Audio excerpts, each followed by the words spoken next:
Good morning, guys. We are just at the Riverdale Farm and Forest. They offer some cabins, as you see, and they're also offering tenting and camping. They have some showers and that. I'll take you around in a bit. Everybody's just getting up. I think I might be the first one up. So it's a really good place. $20, and that includes use of the showers. They are kind of outdoor showers, but the water is heated, so it's not a cold shower. So anyways, guys, the owner's really nice. Brought us down some ice and some mango juice, and just seem like good people. So if you're doing the BT700 route, get in touch with them. Let them know you're coming.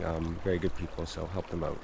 Anyways, guys, I'm going to get my camp broken down, and this is our last day on the BT700, heading into St. Jacobs. So little bittersweet, but it's been a great ride, and really great experience riding with all the guys and getting to meet a couple new friends as well. So really good times, and yeah, we're going to get back on the road in a bit and head for some breakfast in town and here in Inglewood. So let's do it. All right, guys, we're just getting ready to head out here. We got to pay up for our camping and all that, but it was a great spot. The boys are all pretty much ready to go. We just have to wait for the gentleman that owns the place. I'm gonna show you around. This is the outdoor shower.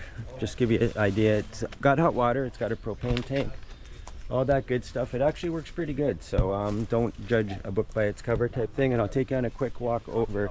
There's outhouses for the bathrooms, which are actually pretty decent. So this is the walkway to this other cabin. As I mentioned, he set this up as a writer's retreat, which would be pretty sweet. These little cabins have wood stoves in them. Just nice little walk right into here. Kind of sets the mood, right? Beautiful little cabins here, right on the river. And I believe he said it is one of the branches of, or the forks, one of the branches of the Credit River, which is a beautiful area in this area, kind of where we are. But yeah, here's the little cabin. Really quite nice. Ben slept right here. I don't know exactly where that goes. We haven't done a full exploration, but yeah, here's a little river. I don't know if it's called the Credit or not, but yeah, pretty cool. You got some steps going down in. Really neat. I'll give you a look at this little cabin. It's kind of cozy. Probably won't be able to see too much, but you get the idea. Little wood stove, nice bed. Yeah, pretty nice place. So anyways, guys, I didn't film much on the way in because I was pretty tired and I wasn't sure exactly where I was going. So I'll show you the setup. You got to come back quite a ways off the street, but it's on the BT700 Part 2 POI map. So check it out if you're in the area, but give them a call first. All right, guys, I believe the names of the owners are Susan and Richard, Riverdale Farm and Forest. So check it out if you're on the road. We're just heading back into town. We're gonna grab a coffee and some food.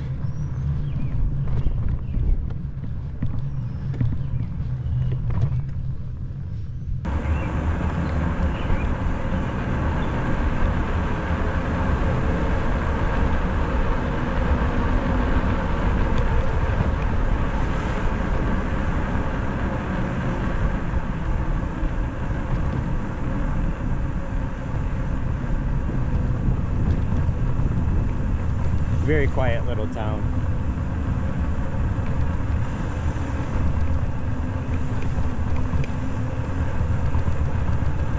I think this is where we're going, right here.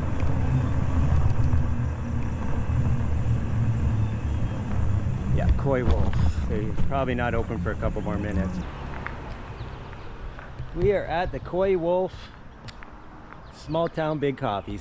Koi Wolf Coffee. Great place. Coffee is delicious, absolutely delicious. So,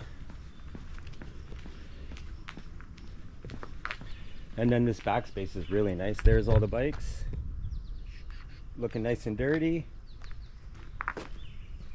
and this is a really nice back area here. You got this little area, you got the whole back there. So yeah, beautiful spot here.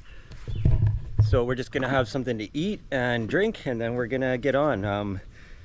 We're gonna probably skip a little tough section. Matt's offered up a bypass route to go save a little gnarly section of some pretty tough climbing, and it's gonna be another crazy day for heat, maybe even a little warmer than yesterday, if you can believe it. So yeah, we're probably going to take the alternate, and then once we get to Erin, we'll have to see if that rail trail is open or closed. Gentleman at the campground said that he thought it might be open, so fingers crossed that he's right. So anyways, we're going to do our thing here, and we'll get back at it in a bit. All right, guys, just finishing up at the Koi Wolf. Definitely recommend it. Prices are actually quite reasonable. 2 breakfast sandwiches, 2 coffees was $20. That's actually quite reasonable. And yeah, we're all just getting ready. Ben is doing his calisthenics, but lovely spot here. So if you are staying at the Riverdale Farm and Forest, I would definitely recommend coming here, and we're gonna get back at it. We're on the trail for a second here, and then we're gonna have to do some navigating to get back on the Cataract Trail. So that's the plan.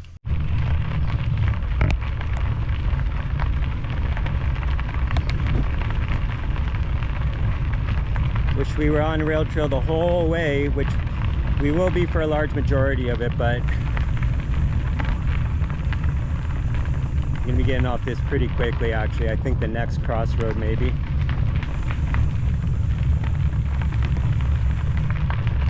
All right, it's nice in the shade, but as soon as you get into the sun, it's a pressure cooker.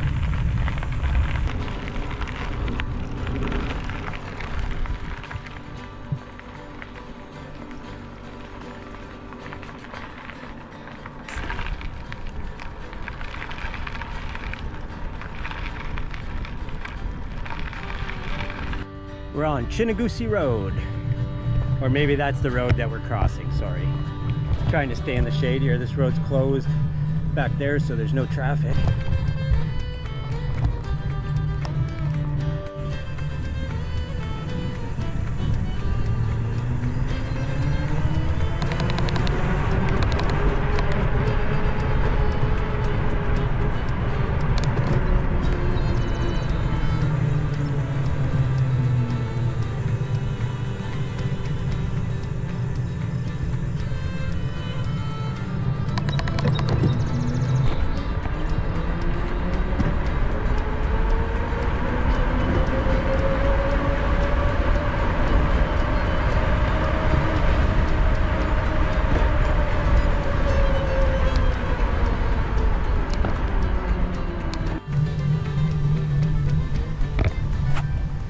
You won't be able to see it. There's a house built that looks like a flying saucer. Nice horse farm there, horse ranch, sorry. All right guys, just about in Bell Fountain. This is the Google route. We're not on the actual BT700 route.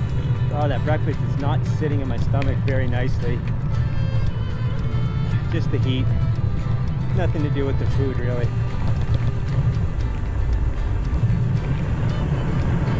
Nice ride from Inglewood to Bell Fountain so far though.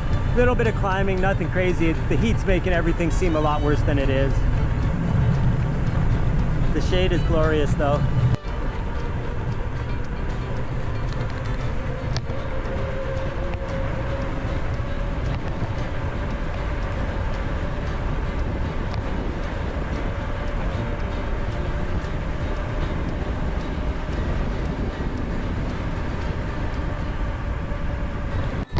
Alright guys, we're jumping on the Elora Cataract Trailway. This is what we've been shooting for this morning, so good stuff. Just wait up here for the guys. Alright, this means, you know what that means, we don't have to do any monstrous climbs.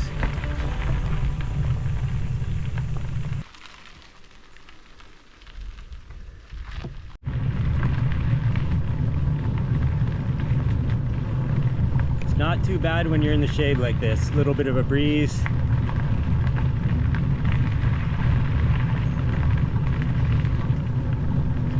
Be in Erin in a blink of an eye, relatively.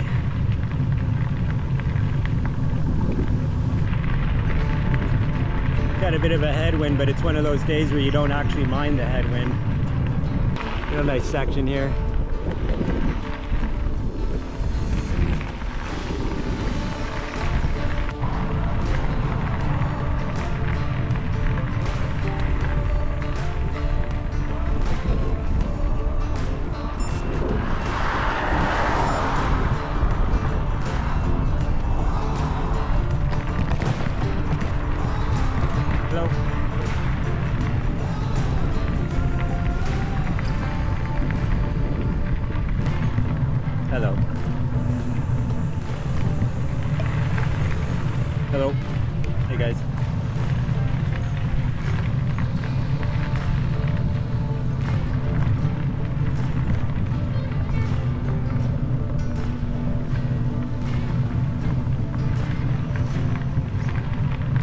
It looks like Aaron is growing a little place. It's all brand new homes. So, seems like a sleepy little town isn't going to be so sleepy anymore. Alright guys, we're just going up to the Timmies. Unfortunately, as you saw, our rail trail is closed. So we'll have to route around this section. It's almost Hillsburg. It's kind of a bummer.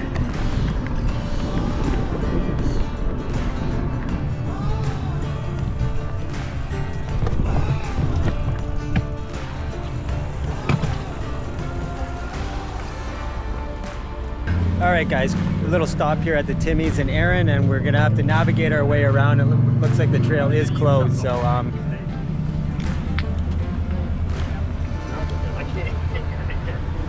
yeah, we're gonna figure it out, and once we get to Hillsburg, we'll be able to get on the trail with no worries whatsoever. So it's a scorcher again, so hoping someone can come and pick me up from Windsor to get me home at least some of the distance anyways, because the heat wave lasts till Wednesday. So all right, we're gonna do it.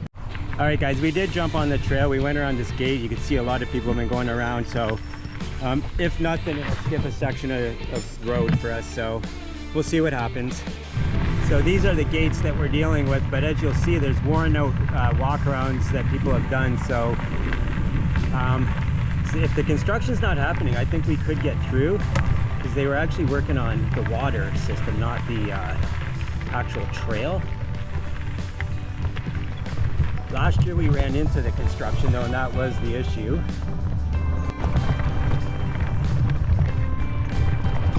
All right guys, we did make it through to Hillsburg, so beauty. We just got to cross the street here.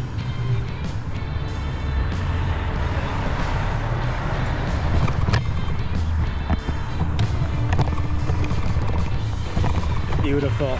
You don't know how much climbing that just saved us. Dennis and I had a hell of a time dealing with that closure last year. Yep, no more closed gates too, so we're good. We're good right into Elora on this trail too, so.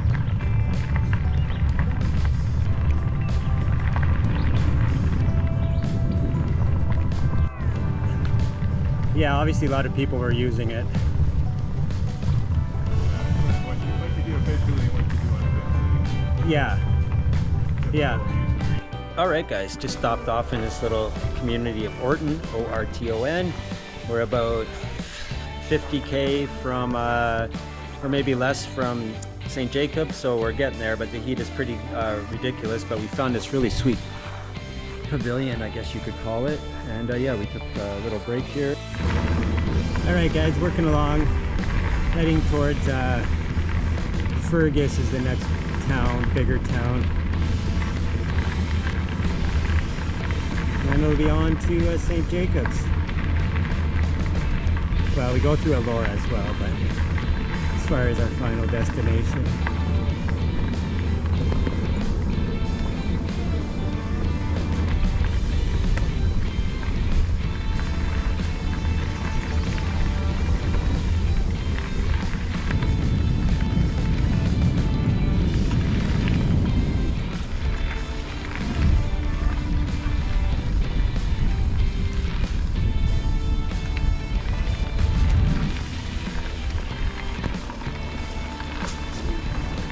And here comes a sunny spot. Luckily there's a lot of shaded portions, so it's not bad. I am tired though, and I was hoping not to camp tonight, but we'll see what happens. To be determined.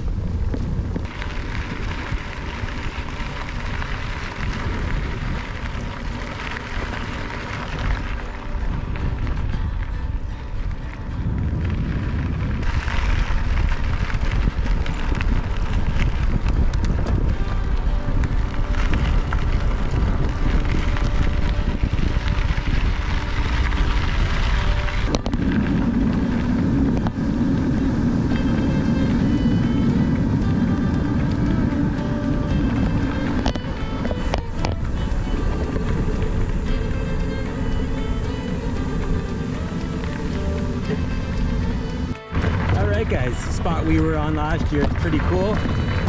This is, oh my goodness, I just saw it, Bellwood Conservation area. So yeah, we'll probably stop and do a couple pics here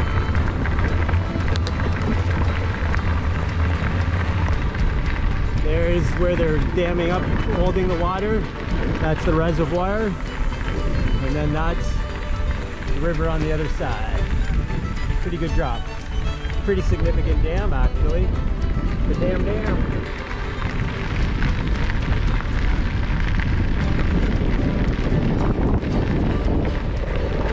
That's a good shot. I'm gonna stop and get some pics, of course. Lots of pollen in the water down there. All right, this is the dam itself. Just gonna stop, get some pics. So there it is. I don't want to drop the camera, guys, but that's the dam. Water looks higher than when we were here before, so you can see the difference.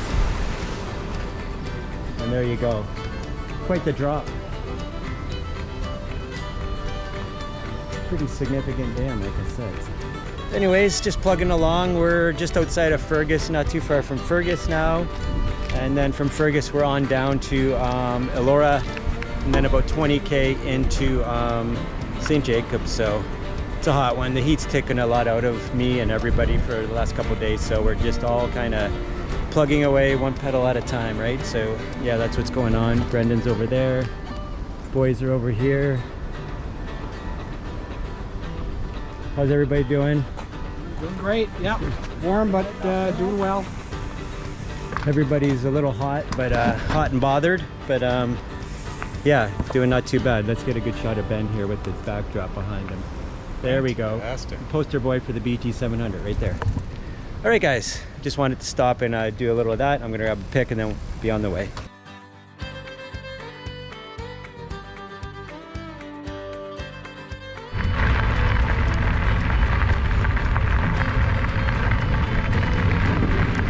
All right, guys, just about in Fergus here, or kind of our. I think we might take a break here. So I'm not sure though. We've got about, I don't know, about 27k to go after this. So we'll see what's going on.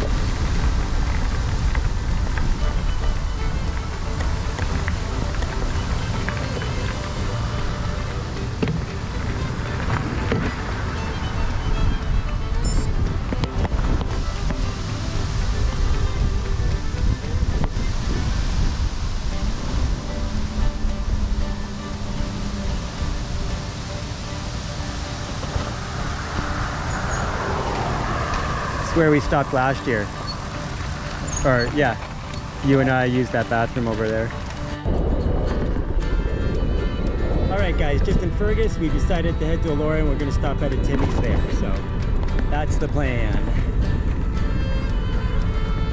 All right, guys, this is the trail, like I said, between Fergus and Elora. It's a very short stretch, about 2.5 kilometers, so we'll be in Elora shortly. We're in Elora and we are on pavement now, so you kind of always get an indication when you're in a little town or city or whatever, because it turns from gravel to pavement, so everybody can use it in all weather conditions.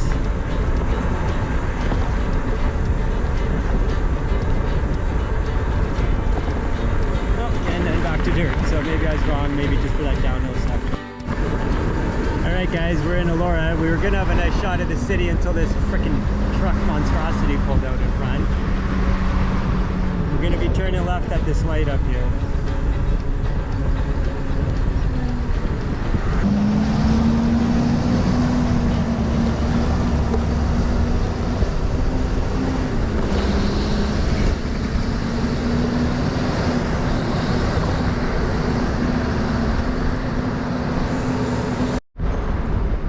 Alright guys, we're at a familiar place at Tim Hortons. Cool sign over the garbage cans, Muskoka chair. We're here, we're doing our thing. All right guys, just fueled up at the Timmy's and we got about 25k into St. Jacobs, but it looks like we might be dealing with a pretty substantial headwind, so it's only fitting. And there's the guys, we're all just had some refreshments here at Timmy's, and we're gonna be in St. Jacobs in a little over an hour, so that's that.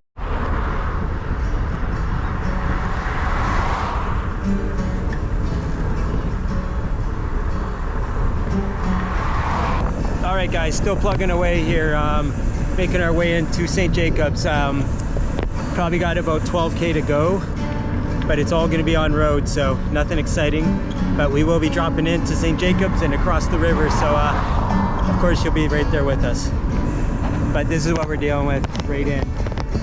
So not too exciting, and I got to concentrate a bit, right? So this road's pretty busy, and it's pretty good headwind.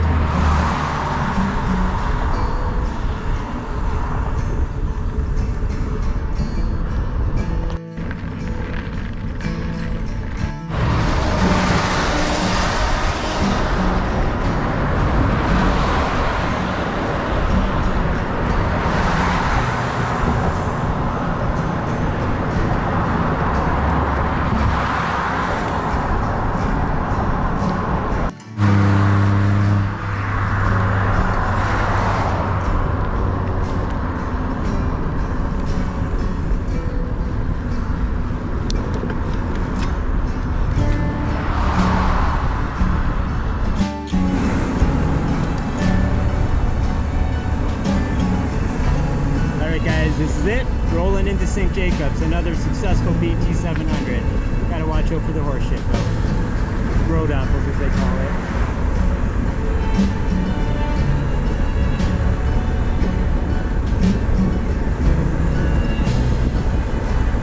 Here we go, this is it.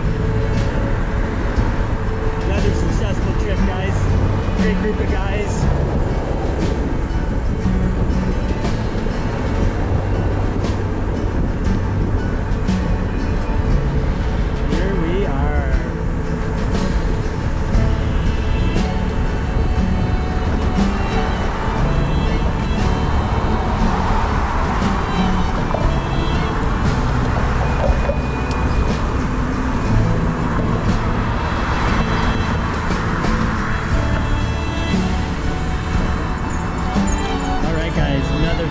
BT700 essentially in the books. Just got to turn the little corner here, get a shot of the boys, and we did it. If they're open, we should see if someone will come outside and take a picture. All right, guys, another successful, like I said, BT700 in the books. Gonna come over here, Ben. What do you think about your BT700 experience? Oh, it was great, beautiful, nice and invigorating. Fitting to end, and yeah, had a great time. Awesome. It was great riding with you, brother. You too. Okay there, Dennis. Yes, sir. What's your thoughts on the BT700? You know what? It's great when you have great company like you folks. Yeah. It makes the tough times easier. So, yeah, it was great. Do it all again next year. Absolutely. Then we've got the young American here, Brendan. What an experience. Yeah. What a way to see new country and meet new people. Absolutely, man. It was great riding with you, brother. Great riding with you. Thoughts on the BT700 Thoughts and on the experience? BT700. The journey. The journey was awesome. It was an awesome journey. More difficult than I thought it was going to be. And especially with the last couple of days with the weather, just over the top. But you know what? Riding with a great group of guys like this, it just makes it that much easier. Absolutely. Awesome. Thanks, brother. It was a great ride. That's Give me your final thoughts on the BT700. glad it's over. Yes. Well, it's been a pleasure, brother. Thanks for joining us all the way from Alberta. All right, guys. I just wanted to do some closing thoughts here at Eco Cafe. Don't mind the hair, but yeah, it's been a great ride. It was great to get to know these guys and ride with other people and just establish some new connections, right? So hats off to the guys. It was, like I said, it was just a great experience, get to know them. Of course, the riding was great, but it's all about the connections, right? So yeah, another great trip. I'll maybe sum it up a little better later. I'm pretty tired right now, so I'm just babbling. Like I said, another great trip. I don't know all the totals just yet, but I'll get that all together. I'll share it with you guys. But yeah, another great trip. Thanks, Matt, for creating such a great route, and I'll see you guys in the next one. I hope you guys are getting out there and doing something you love and experiencing life to the fullest. So cheers. All right, guys, as you can see, we just wrapped up the BT700, and as I said at the close of that video, I thought it would be probably a good thing just to come out now that a bunch of time has passed since the actual ride. I just finishing editing the last day, day 9, and I thought I would just come out in the backyard and share a few thoughts about the ride and how it went and the route and all that stuff. So yeah, let's get into it.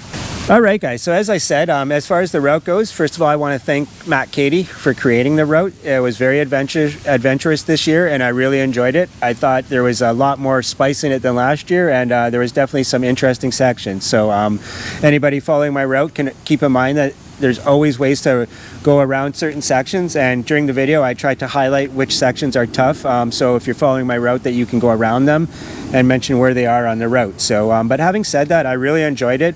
During the moment, a couple times I mentioned to the guys that I thought some of the sections were a little too tough, and I would mention to Matt to take them out. But really reflecting back, I think that's what bikepacking is all about. It can be as hard or as easy as you want it to be, and each of these sections could have been ridden around or a different route taken. So like I said, I really thought they're enjoyable. Having said that, I have heard that some of the sections have been revised, and a couple of the real spicy sections I believe have been taken out. So if you're following my route, you might want to reference the updated BT700 route, which is on the BT700 website, link in the description below. But yeah, having said that, I thought some of those days in Monocliffs, Glen Haffey, and just a couple of the sections that went near the Noisy River Provincial Park were really challenging, and in the moment, because of the heat and humidity, which were real factors in the ride this year, really big factors, especially the latter half of the ride.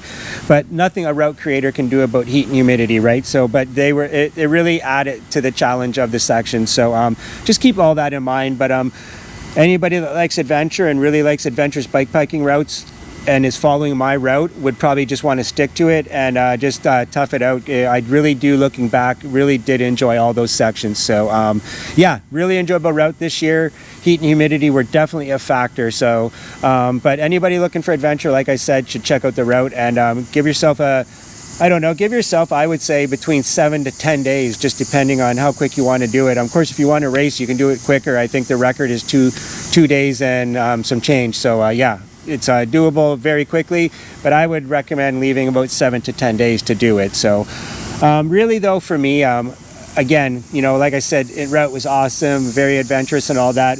But to me, what stands out after the end of these type of things, these type of events, really is just the guys, the people I rode with, the people I met. It was really, really great getting to know all the guys. We had spent a lot of time talking over the winter on the group chat we had created on Messenger. But you know, it's one thing to talk about, it's another thing to get out there. So it was really great meeting a couple people I hadn't met before. Ed, I had met through the channel. He came all the way out from Edmonton, and it was really great to get to know Ed and meet him, and really thank him in person for buying me the tent as well. So yeah, thanks Ed for coming out. It was great getting to know you. And then of course there was the young American, Brendan, who he came all the way up from Rhode Island, I do believe it is. And yeah, it was really great getting to know Brendan, much younger than the rest of us, but just really, really a great young guy, young man, and he fit in really well with us. Great sense of humor, and just an easygoing guy, well-mannered, all that stuff. So hopefully we can get a ride in with Brendan again. But yeah, really great getting to know you, Brendan, and thanks for coming out, man. And of course, there was Ben. Ben I met last year on the BT700, but unfortunately I didn't really get to know Ben all that well last year. Didn't get to ride with him very much. So yeah, it was really great getting to know Ben. Very interesting guy, really generous guy, just really great to be around. I really thought he had a really great vibe, and it was just really great getting to know you, Ben, and hope to do another ride with you soon. In fact, I know I'm going to, but I'm going to talk about that very shortly. So yeah, really great getting to know Ben. And then of course there's Reinhardt. Reinhardt is someone I did the Hasty Highlander with, which is another route of Matt's. Highly recommend that route as well. But Reinhardt's just a great guy to ride with. He's been touring for a long time, has a lot of knowledge, easy going, just rolls with the punches. And look forward to doing a lot more rides with Reinhardt as well. And Reinhardt is off in Europe right now, in Innsbruck at the moment, I do believe, heading up towards Warsaw, Poland. So safe travels, brother. That sounds like an epic trip, and wish I was there with you. And then of course there's the Kaz man, Dennis. Those of you that don't know, Dennis had a heart transplant about 7 years ago, which yeah, obviously that's a pretty big deal. So I want to get more into that in future videos. I've kind of dropped the ball on this one a little bit. It's a very important topic, and I just didn't want to rush through it, and I keep missing out on doing a video on it. So but anyways, guys, big things to come about that in the future as far as a big ride across Canada, hopefully, and all that stuff. But yeah, Dennis is always truly an inspiration. Just goes about his business, never complains, has a whole suitcase of medications he has to take every day, and he just does it and just plows through everything like a true beast. And it's really been a pleasure getting to call Dennis a friend, and I really look forward to riding with you in the future, Dennis. You're truly an inspiration, like I've already mentioned several times, but it's bears repeating many times. So anyways, look forward to seeing you again in the future, buddy. All right, guys. So like I said, everything went really well on the trip. We rolled into St.Jacobs, and as you could see in the clothes, I was looking pretty fresh, I thought, to be honest with you. And I'm just mentioning this real quick because after I did all that and we closed everything up in St. Jacobs, Ed and I headed towards our friend Bob's house. We were both going to stay there, which we did. But a couple kilometers, and it was only, I think, about 12 kilometers total distance from St. Jacobs to Bob's. Out of nowhere, my stomach just went crazy on me and I started vomiting, and that lasted for about 14 hours. So yeah, it's something that I've always been worried. I've talked a lot about my stomach problems on the channel to anybody that's watched for a long time, but this one was a lot different. I don't know if Ed's going to see this, but he might be able to vouch. I was going along pretty fine, and then all of a sudden out of nowhere, we stopped at a light. The heat hit me, and it just came out of nowhere. I do want to say that I did drink a couple sips of a Coke at the St. Jacobs at the Eco Cafe, and I did feel my stomach do a couple weird things right away, so I think that might have just set things in motion. So I did notice that I was kind of having trouble absorbing protein during the trip. I could tell that from my bowel movements. I know probably too much information. I was really bloated for the whole trip and I could not get rid of it. So just definitely need to work on my diet. Matt Cady, actually, who created the BT700, is a nutritionist. So I'm going to talk to him about that when I get a chance. I've been meaning to message him and just ask him for his advice on someone with IBS and what I can do to eat on the road and avoid these issues, because throwing up for 14 hours just obviously dehydrates you severely. So yeah, I just wanted to mention it just for full disclosure that did happen. I'm working on it. I'm looking into what I can do for my diet all the time. So anybody has advice on what they eat on the road that has IBS or just stomach issues in general, go-to foods, I would love to hear from you guys. So anyways, I just wanted to mention that really quick, just off the top of my head. And like I said, if anybody has IBS or stomach problems that cause them to eat a pretty special diet, please let me know what you guys are eating on the road. I would love to hear just some options that are just not too bland. Something exciting to eat after a long days of riding goes a long way. So anybody with any suggestions, I would really love to hear from you. All right, other than that, guys, I'm just going to wrap things up from here. Other than what I just said about my little bad experience after leaving St. Jacobs, it was really, truly a successful tour. And really want to, again, thank the guys for just being great guys to ride with. Like I said, a lot of different personalities, and I'm really happy with the way things worked out. So thanks again, guys. I'm really appreciate it. All right, guys, let's wrap it up. Big things coming up real soon. I am going to be heading up to Ottawa pretty soon to do a route called the Log Drivers Waltz, where I will once again hook up with Ben, Mike, who I met last year on the BT700, and John as well. So looking forward to seeing all you guys at the Grand Depart for the BT700 and hopefully riding with you guys. So anyways, if you want to check out the Log Drivers Waltz route, I will put the link for that in the description as well. And that is happening on August 23rd. I am flying out of Windsor on August 20th to Ottawa to do it. So really looking forward to it, guys. It should be a really interesting route. It goes between Ottawa and Quebec, going into the Gatineau Provincial Park, where maybe I will stop for a visit with my good buddy Jacques. Jacques, if you're watching, I know you haven't been feeling well, buddy, and I hope things get better for you real soon, and we can get back on the bike together and get some rides in. Anyways, Jacques, hope you feel better soon, brother. Okay, guys, I'm going to sign off from here. Like I said, stay tuned for the Log Driver Waltz videos. Really looking forward to that route and sharing it with you guys. But other than that, I hope you guys are getting out there and doing something you love, and I'll see you in the next one. Cheers.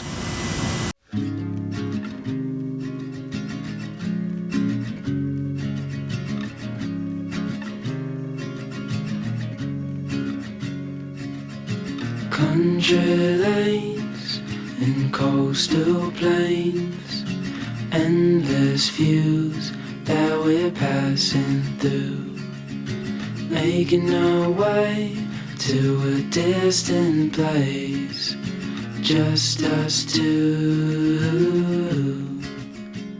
Somewhere